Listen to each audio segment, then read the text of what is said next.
Doug was getting Sam in the bath. He noticed a lump on his neck. About a week later, found ourselves at Primary Children's Hospital getting a CAT scan. I thought in my head, there's no way this can be cancer. Sam has Down syndrome. They didn't know any other children with Down syndrome to ever be diagnosed with this type of cancer. They sometimes have a harder time processing the chemo. Our family has been blessed by so many people. We feel like Sam is going to have a long and happy life for many years to come.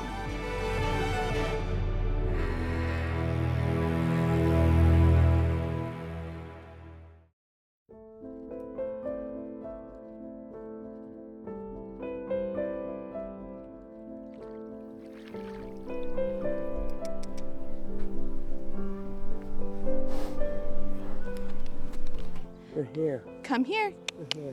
Sam has many hobbies and interests. His most favorite is probably riding horses. Oh boy.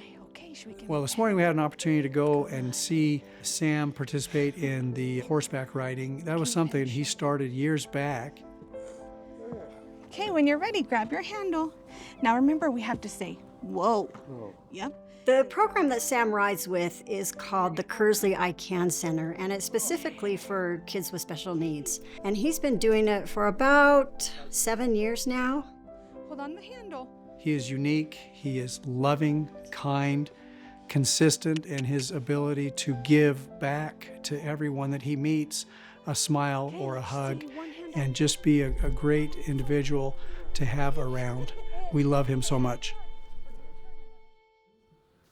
One summer evening, Doug was getting Sam in the bath, and he noticed a lump on his neck, and he asked me to come in and look at it, and it was really puffy. And so that kind of gave us pause for concern, just seeing a little bit of an inflammation. We were hoping it was a mere allergy or something like that happening, but little did we know, upon a call to the ENT doctor the next day, they got us in for a ultrasound on his thyroid, and then from there, chasing down blood work. And it wasn't until about a week later we found ourselves at Primary Children's Hospital in the midst of getting a CAT scan. When we arrived at Primary Children's, and as soon as we got into the room, it just filled up with people, from nurses to techs. They put heart monitors on him. I turned around and this gentleman had walked in. And he was in his green scrubs. And he says, "Hi, I'm Dr. Fair with the oncology department." And in my mind, I thought, oh, you're in the wrong room. This is the wrong room. I thought in my head, there's no way this can be cancer. My name is Tausha, and my son Sam has T-cell lymphoblastic lymphoma.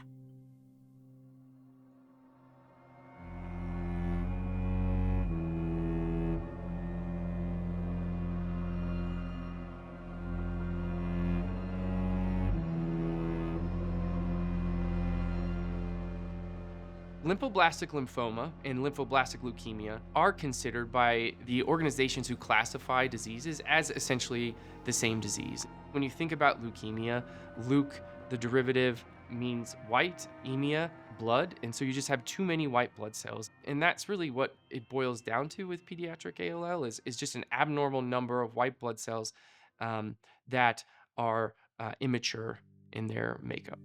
When Sam was diagnosed with this type of cancer, the doctors let us know that they didn't know any other children with Down syndrome to ever be diagnosed with this type of cancer. We were not able to gather any additional expertise from people around the world that had heard of a patient who's had Down syndrome and also had lymphoblastic lymphoma. So it is quite possible this is the only time it has happened. It is the most prevalent pediatric cancer. So about 25% of pediatric cancer is pediatric ALL.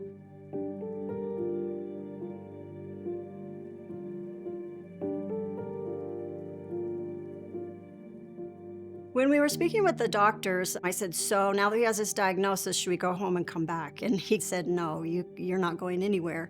Sam is going to most likely be here for a month straight. The fact that Sam has Down syndrome, they sometimes have a harder time processing the chemo. And so they wanted him in the hospital for this first 30 days.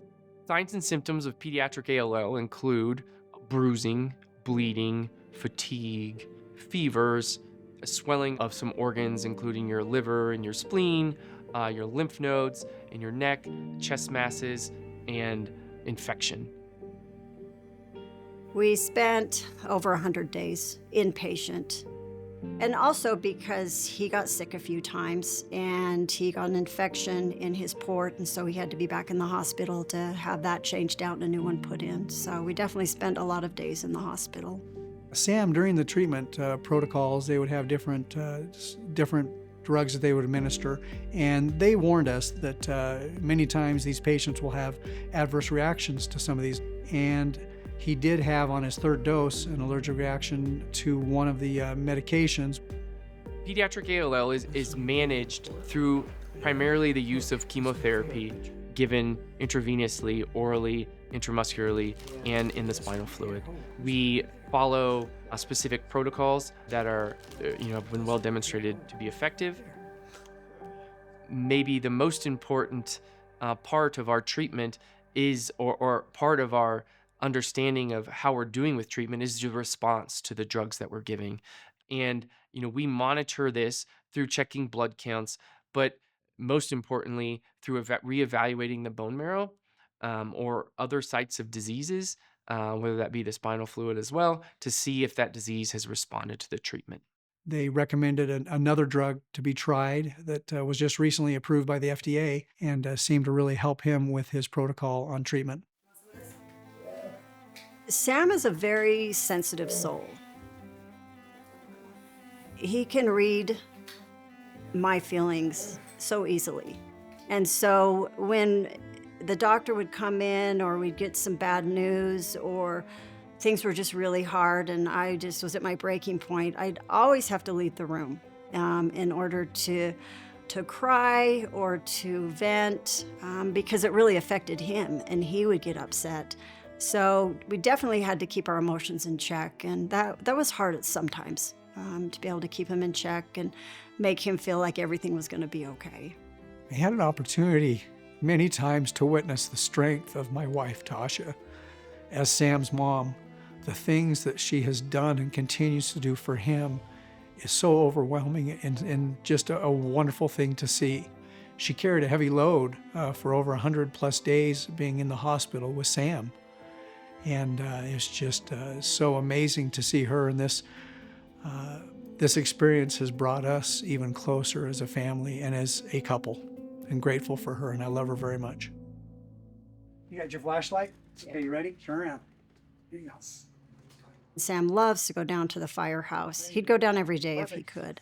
And the firemen there loved to show him around, let him get on the fire trucks, and he just loves spending time down there.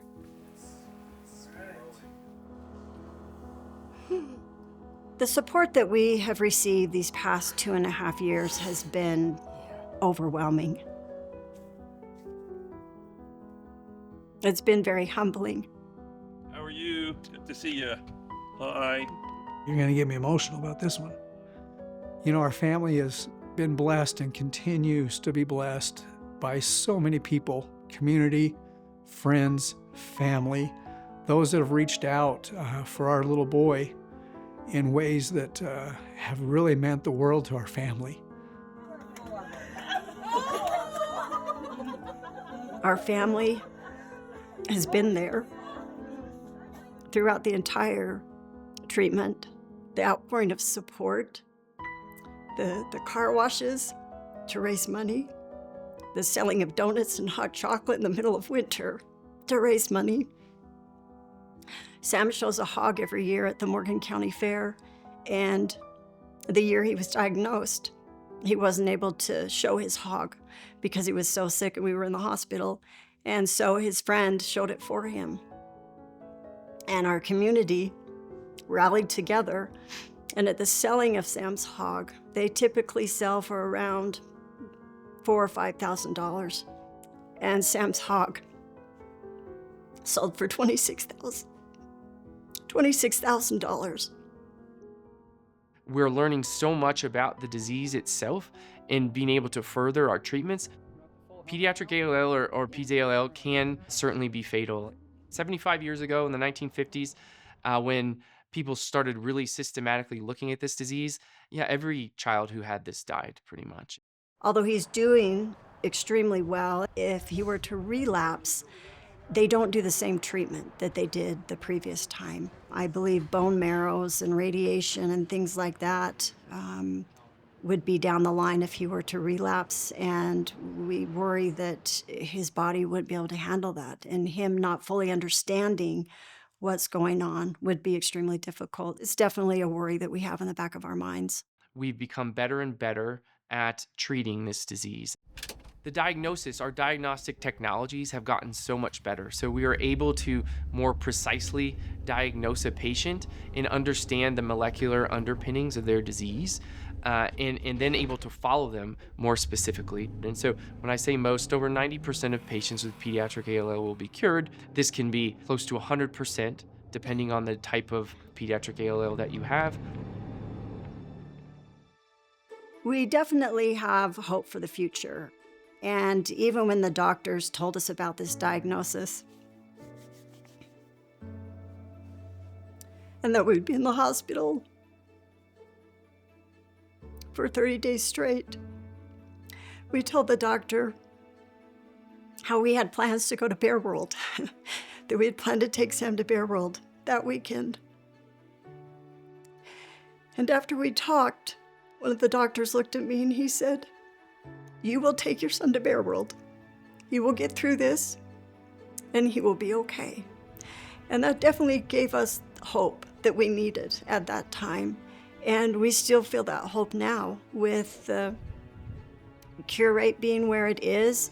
We feel like Sam is going to have a long and happy and healthy life for many years to come.